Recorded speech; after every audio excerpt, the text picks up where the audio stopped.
ओहिन विषय विराग भवन बसति भा चौथपन हृदय बहुत दुख लाग। बोले जन्म गयो हरि भजन बिनु, भक्ति के बिना जिंदगी चली जाए लेकिन एक बार भी मन आपका भगवान की तरफ नहीं मुड़ता है।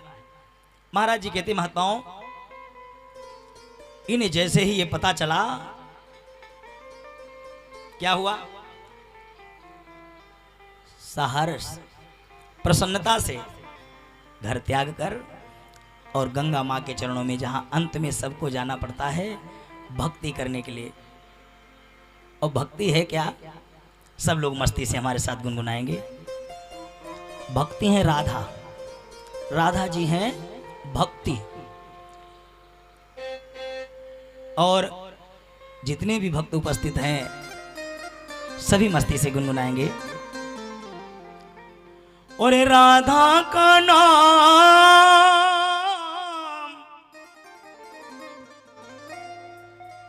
राधा का नाम हमें और निराला मिला है। श्री राधे। राधा का नाम हमें निराला मिला है, अमर हो जा अमृत का प्याला मिला है। अमर हो जा अमृत का प्याला मिला है। अमर हो जा अमृत का प्याला मिला है, अमर हो जा अमृत का प्याला मिला है। राधा का नाम हमें निराला मिला है। हो राधा का नाम हमें निराला मिला है। राधा का नाम हमें निराला मिला है। राधा का नाम हमें निराला मिला है। अमर हो जा अमृत का प्याला मिला है।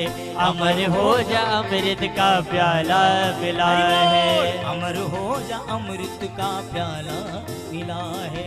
अमर हो जा अमृत का प्याला मिला है। तालियां सबकी बजेंगी। बोलो राधे रानी की।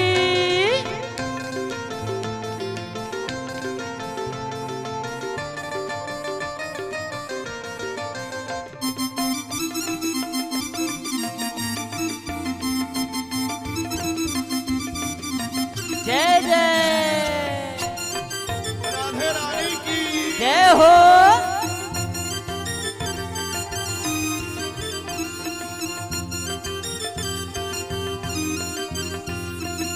ए भैया, राधा जी हैं क्या? हमारी राधा रानी जो है बरसाने वाली। हमारी राधा रानी वो है बरसाने वाली। हमारी राधा रानी जो है बरसाने वाली। हमारी राधा रानी वो है बरसाने वाली। सुखों को देने वाली, दुखों को हरने वाली। सुखों को देने वाली, दुखों को हरने वाली। सुखों को देने वाली, दुखों को हरने वाली। सुखों को देने वाली, दुखों को हरने वाली। और संतों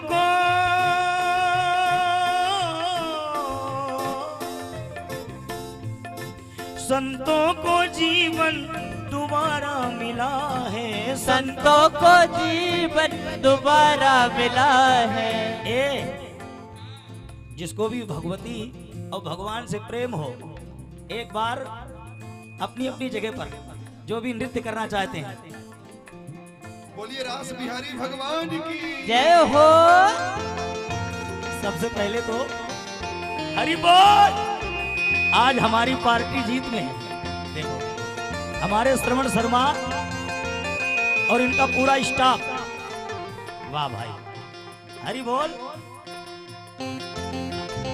राधे। जो भी झूमना चाहते हैं, ये जिंदगी में अवसर भाग्य से प्राप्त हुआ है।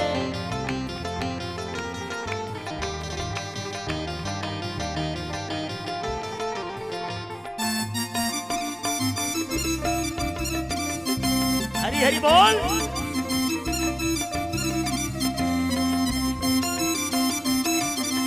जय जय।